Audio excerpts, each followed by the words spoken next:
Hi, welcome to the Gamesplainer. I'm Jeff the Gamesplainer, and today I'm Gamesplaining Sid Meier's Civilization and New Dawn.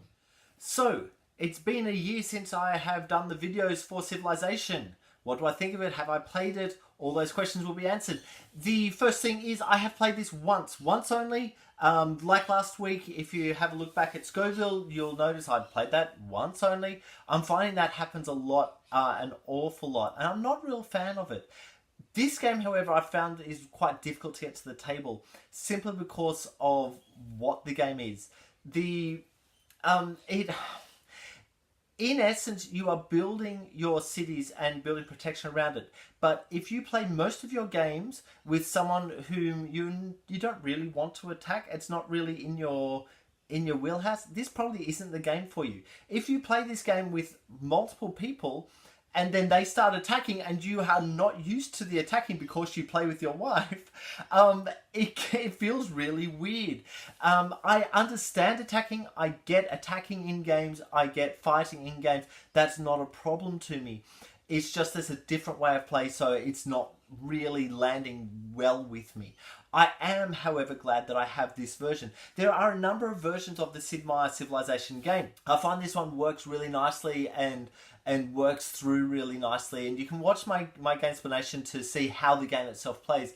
But the moving of the cards around to enable you to do that action on heavier terrain is actually a really wonderful little thing, a little snippet of the game. I really enjoy that. I like that you can upgrade some stuff at certain points. That's a really nice thing, and you may end the game with a couple of level 4 things, or you will end the game with a couple of level 4 things, but you probably still have like 1 or 2 things from level 1 that have just lasted through, that have been working okay for you. And it's that choice that really dictates how you're going to play the game in the future. If you are someone who attacks all the time and likes doing the attacky stuff, you'll probably follow the upgrading of those technologies. If you're someone who doesn't like attacking at all, you might just follow the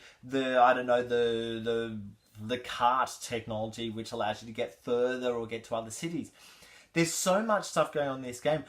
The problem I find with it is that if you are sitting at the table with a whole bunch of players, or 3 maximum on this one, that haven't played the game before, trying to get through the rules explanation on this is actually really tough. It's just bitsy.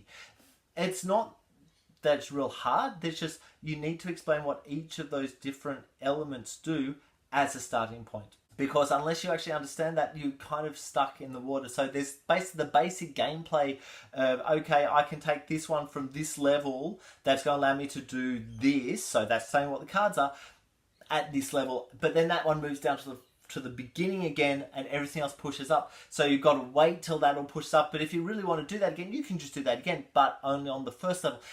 Those little concepts are...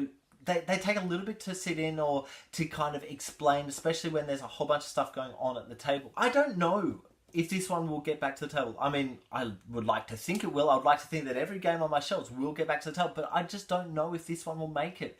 I fear that it's too much of an attacky game. I fear that when you get to other cities, that concept of taking the card and that enables me to do this other thing, just there's a lot of stuff to track and kind of keep aware of as you're playing. I fear that all of that just gets in the way of the playing. Now, everything that I said might be sitting really well with you and going, yeah, I like that, I like that, I like that. Great, you'll probably love this game. Or everything I'm saying might be going, oh. Watch my Gamesplanation, watch my Gamesplay to get a feel for the game before you make a decision about this game.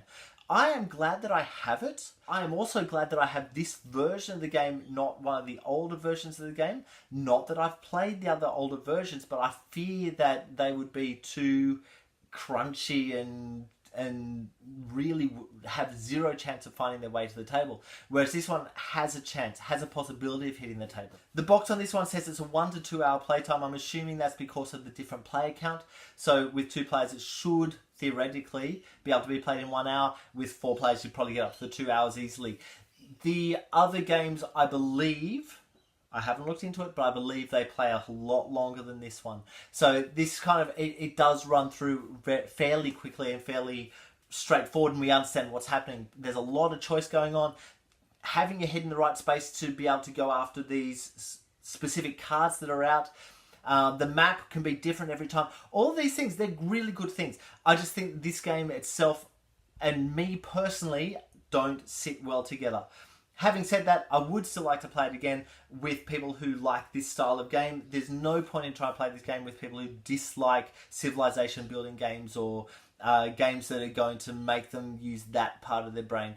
So, look, I'll leave it there. If you have any comments or suggestions, please write them below. If you have any games that you'd like to be Gamesplaned, please shoot me an email to thegamesplainer@gmail.com. Follow me on Instagram and Twitter @thegamesplainer to keep up to date with the games that I'm playing. Subscribe to my videos to keep up to date with the games that I'm gamesplaining. And until next time, enjoy gaming.